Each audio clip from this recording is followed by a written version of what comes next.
नमस्कार. या मॉड्यूलमध्ये विकास क्षेत्रांमधील शारीरिक विकास आणि सामाजिक, भावनिक, नैतिक विकास हा भाग आपण बघितला.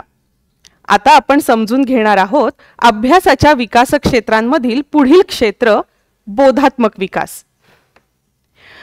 मुलांचा सर्वांगीण विकास व्हावा हे बालशाळेचं मुख्य उद्दिष्ट असतं.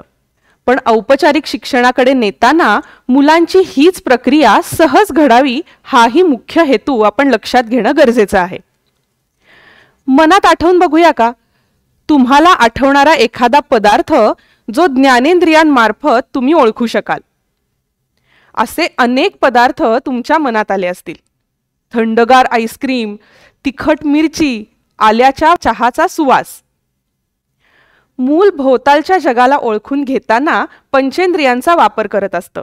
याचं उत्तम उदाहरण म्हणजे जन्माला आल्यापासूनच आईचा स्पर्श, आवाज, अगदी वास सुद्धा बाळाला हवाहवासा वाटतो. कारण यावरूनच ते आईला ओळखतात आणि आई जवळ असली की सुरक्षिततेची भावनाही बाळाला यामुळेच वाटते.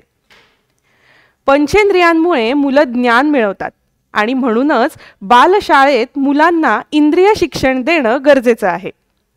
प्रत्यक्ष अनुभवातून मुलं जास्त चांगल्या पद्धतीने शिकतात. बोध ही विचार, अनुभव आणि पंचेंद्रिय हे वापरून माहिती आणि आकलन प्राप्त करण्याची मानसिक क्रिया आहे. तर आपण बोधात्मक विकासाची अंग समजून घेऊया. पहिलं आहे विचार करणं. मुलांशी पावसाबद्दल गप्पा मारत असताना तुम्ही त्यांना कधी प्रश्न विचारला की बाहेर गेलात आणि अचानक पाऊस आला तर तुम्ही काय बरं कराल? तुम्हाला मुलांकडनं वेगवेगळी उत्तरं मिळतील. जसं छत्री वापरू, रेनकोट घालू. कुणी म्हणेल मी पटकन झाडाखाली जाऊन उभी राहीन.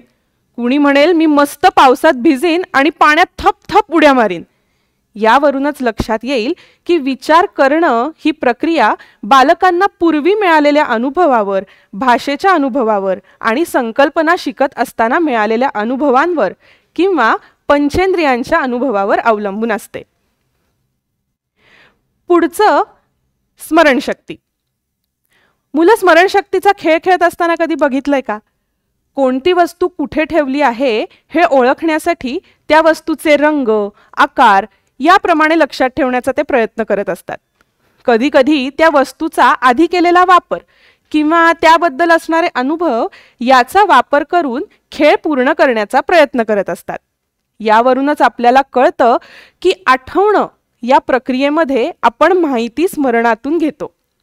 माहितीची नोंद करणं, साठवणं, आठवणं ही क्षमता म्हणजेच स्मरण. वास, चव, स्पर्श, दृश्य किंवा ऐकण्याच्या अनुभवातून म्हणजेच पंचेंद्रियांच्या सहाय्याने नोंदी केलेले घटक मुलांच्या स्मरणशक्तीस चालना देत असतात.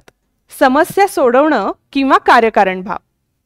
कधी लहान मुलाला उंचावरची वस्तू हवी असल्यास ती मिळवण्यासाठी ते काय काय करतायत बघितलंय का? मुलं वेगवेगळे मार्ग वापरून बघायचा प्रयत्न करत असतं. कधी खुर्चीवर चढून घ्यायचा प्रयत्न करतं, मग पायाच्या चवड्यावर उभं राहून बघत राहतं आणि शेवटी नाहीच जमलं तर रडून मोठ्यांची मदत घेणं. या सगळ्या टप्प्यांमधून ते हळूहळू समस्या निवारण शिकत जातं. एखादी समस्या सोडवण्यासाठी किंवा उत्तरापर्यंत पोहोचण्यासाठी कारण आणि परिणाम यांच्यातला संबंध याचा विचार करावा लागतो. तसंच थोडी कल्पनाशक्तीही वापरावी लागते आणि शेवटपर्यंत पोचायला उपलब्ध माहितीही लक्षात घेणं गरजेचं असतं. यालाच आपण कार्यकारण भाव असं म्हणतो. यानंतर बघूया कल्पनाशक्ती. अंगणवाडीत आल्या आल्या एखाद्या मुलाने सांगितलं की मी आज येताना ना खूप मोठा घोडा बघितला. अगदी सगळं वर्णन करून बरं का. आणि त्या मुलाचं वर्णन ऐकून अजून एखादी मुलगी म्हणते काल मला पण खिडकीतनं खूप मोठा प्राणी दिसला. त्याचे डोळे पण असेच मोठे मोठे होते आणि तो शेपूट अशी अशी अशी हलवत होता.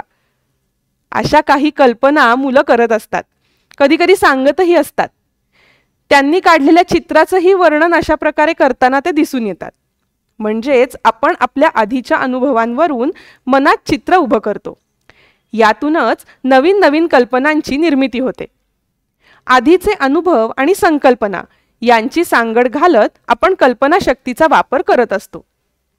आपण आत्तापर्यंत बघितलेल्या वरच्या सगळ्या बोधात्मक विकासाच्या अंगांमध्ये कल्पनाशक्तीचा वापर हा होतच असतो.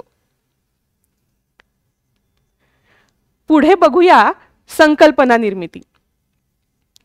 जेव्हा मुलाचा पहिल्यांदा पुस्तकाशी संबंध येतो की नाही, तेव्हा ते प्रत्येक बाजूने ते हाताळून बघतं, उलटसुलट करून बघतं, त्यातल्या आतल्या पानांमध्ये काय आहे, काय चित्रांची गंमत आहे, हे सगळं अनुभवत असतं. आणि मग हळूहळू हे काय आहे, हे असं का दिसतंय, का, असे प्रश्न मुलांना पडायला लागतात आणि मुलांना जगातल्या विविध गोष्टींबद्दल भरपूर कुतूहल निर्माण होतं. हे कुतूहल पूर्ण होण्यासाठी मुलं सतत प्रश्न विचारत असतात. यातून आणि रोजच्या विविध खेळातून, निरीक्षणातून त्यांची विविध संकल्पनांशी ओळखही होत असते. पुढे बघूया निर्णय घेणं. रोजच्या छोट्या छोट्या कृतींमध्ये मुलांना निर्णय घ्यावे लागत असतात. जसं समजा तुम्ही 3-4 खेळ दिले आहेत. या 3-4 खेळांमधून मी नेमका कोणता बरं खेळ निवडू? मला कुंड्यामध्ये 7-8 रंगाचे खडू मिळालेत, त्यातल्या कुठल्या रंगाने मी फूल रंगवू? अशा छोट्या छोट्या पर्याय निवडीच्या प्रक्रियेत मुलांचा मुक्त सहभाग असेल तर आपण त्यांना निर्णय घेता येणं या जीवन कौशल्यापर्यंत सहज नेऊ शकतो. निर्णय घेणं ही प्रक्रिया व्यक्तीच्या पर्याय निवडीच्या आणि पर्याय शोधण्याच्या आधारावर अवलंबून असते. वरील सगळ्या बोधात्मक विकासाच्या अंगांना चालना देणाऱ्या काही कृतींची आपण आता उदाहरणं बघूया. शिवणपाटी, सावलीची जोड्या लावा कार्ड, लाकडी ठोकळे, स्पर्शपाट्या, जोडतोड खेळणी, पझल्स अशा प्रकारच्या सगळ्या कृती बोधात्मक विकासाला चालना देत असतात. बोध ही विचार, अनुभव आणि पंचेंद्रिय वापरून माहिती आणि आकलन प्राप्त करण्याची मानसिक क्रिया आहे.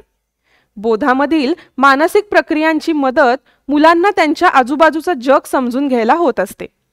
यामध्ये ताईची मदत कशी आणि केव्हा होत असते ते आपण बघूयात. कोणतीही कृती घेताना मुलांना बोलण्याची संधी आणि प्रोत्साहन देणं महत्त्वाचं ठरतं. यासाठी अनेक उपक्रमांचं, कृतींचं नियोजन होणं गरजेचं आहे.